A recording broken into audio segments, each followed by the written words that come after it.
Hello friends, ધમુસ kitchen and vlog પર તમારું સ્વાગત છે.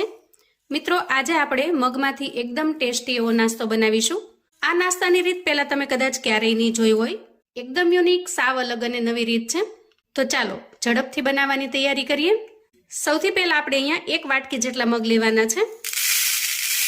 અહીંયા મગની ક્વોન્ટિટી તમે તમારી સગવડતા પ્રમાણે વધારી કે ઘટાડી શકો છો, પણ હાલ અહીંયા મેં 1 વાટકી જેટલા મગ લીધેલા છે. હવે જુઓ, આ રીતે 1 વાટકી મગને મેં રાત્રે પલાળી દીધા હતા. એ મગ સવારે પલળી અને આ રીતે એકદમ સરસ થઈ ગયા છે. જુઓ, ઓછામાં ઓછા 12 કલાક સુધી મગને પલાળી રાખવાના અને તો જ આપણો નાસ્તો સરસ બનશે. હવે આપણે મગમાંથી પાણી કાઢી લઈશું અને એક વખત ફરીથી ધોઈ લઈશું. જુઓ, આપણે એનું પાણી કાઢી અને ચોખ્ખા કરી લીધા છે, પણ મગની અંદર હજી ઘણું પાણી છે. જુઓ, નીચે આપણને દેખાય છે. તો અહીંયા આપણે એક મોટી ગરણી લઈએ અને મગને એમાં ટ્રાન્સફર કરી દઈએ. આમ કરવાથી મગની અંદર જેટલું પણ પાણી હશે એ બધું જ ગરણીમાંથી નીચે પડી જશે. અહીંયા મગને ગરણીમાં લેવાથી એના અંદરનું એક્સ્ટ્રા જે પાણી છે એ તો નીકળી જશે, પણ મગની ઉપર જે પાણી છે, ભીનાશ છે, એને આપણે દૂર કરવાની છે.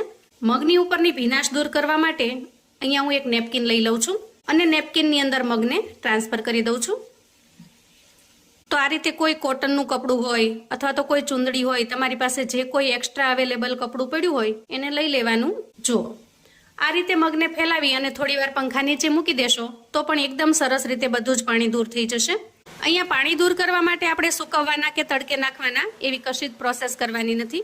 મગને સૂકવવા માટે 10 મિનિટ મેં પંખા નીચે સૂકવી દીધા હતા. આમ કરવાથી એનું બધું જ જે ઉપરનું પાણી છે એ ઉડી ગયું છે.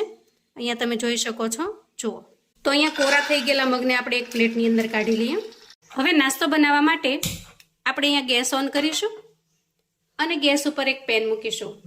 ખાસ કરીને આપણે અહીંયા નોનસ્ટિક પેનનો ઉપયોગ કરીશું અથવા તો કોઈ જાડા તળિયાની કડાઈ લઈશું, જેથી કરીને મગનો નાસ્તો છે એ આપણે આસાનીથી અને સરળતાથી બનાવી શકીએ.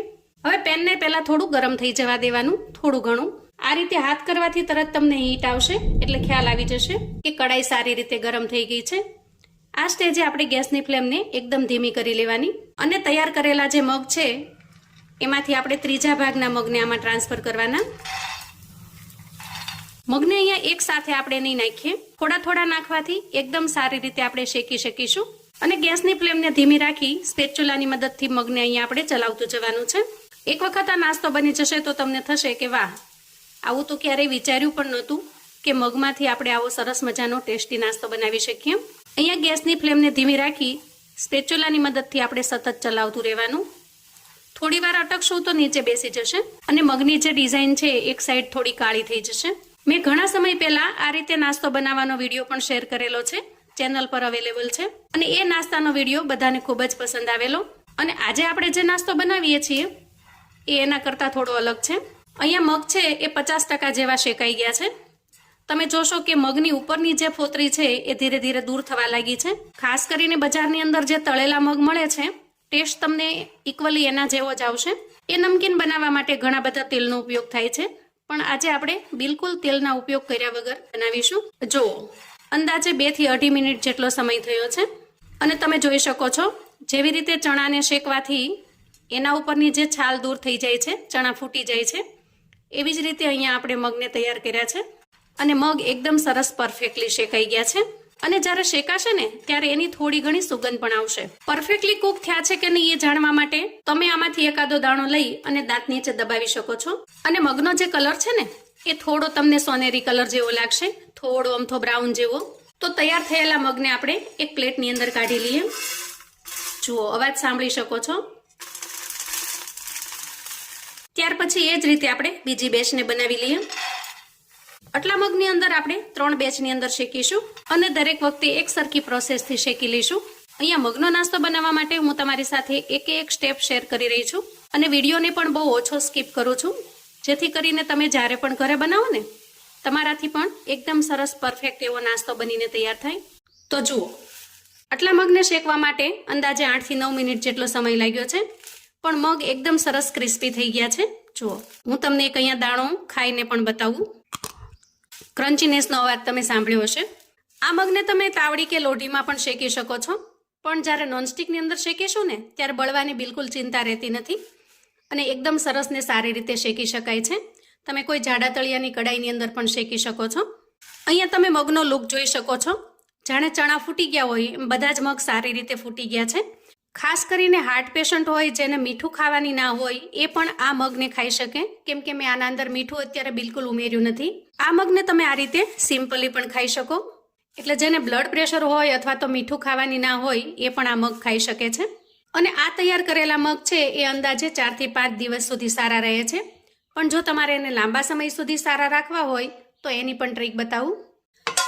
હવે ફરી ગેસ ઓન કરી ગેસ ઉપર પેન મૂકીશું અને આ પેનની અંદર અંદાજે 1 ચમચી જેટલું તેલ લેવાનું છે. જો અહીંયા તેલનું પ્રમાણ આપણે બિલકુલ ઓછું લેવાનું છે.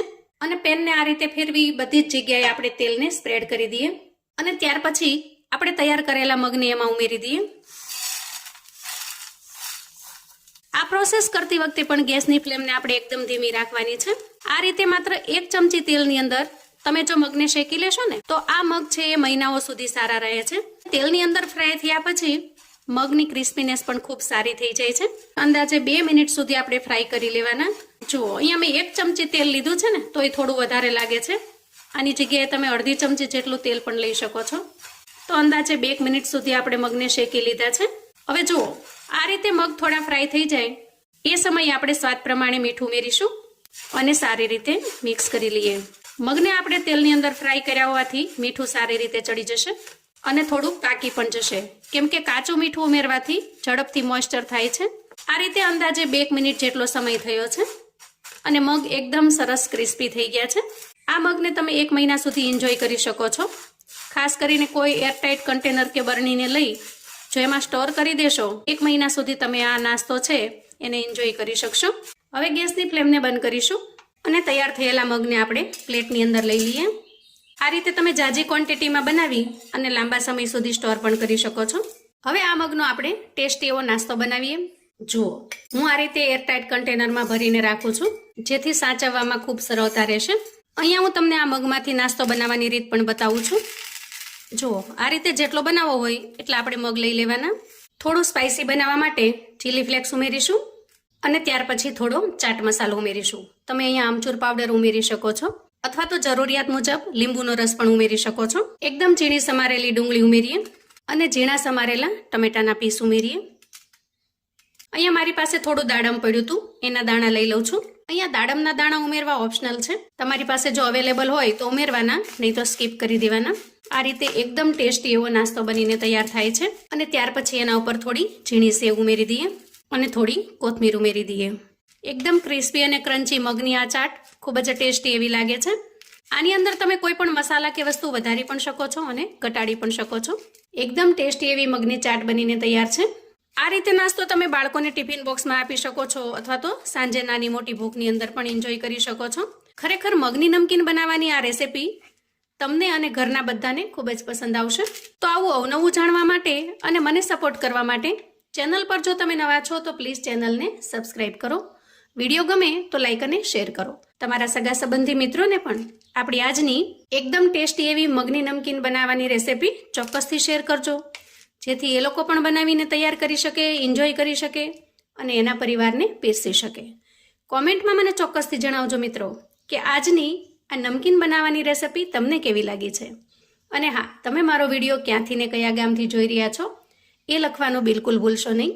ફરી મળીશું એક નવી રેસીપી સાથે. ત્યાં સુધી આવજો મિત્રો.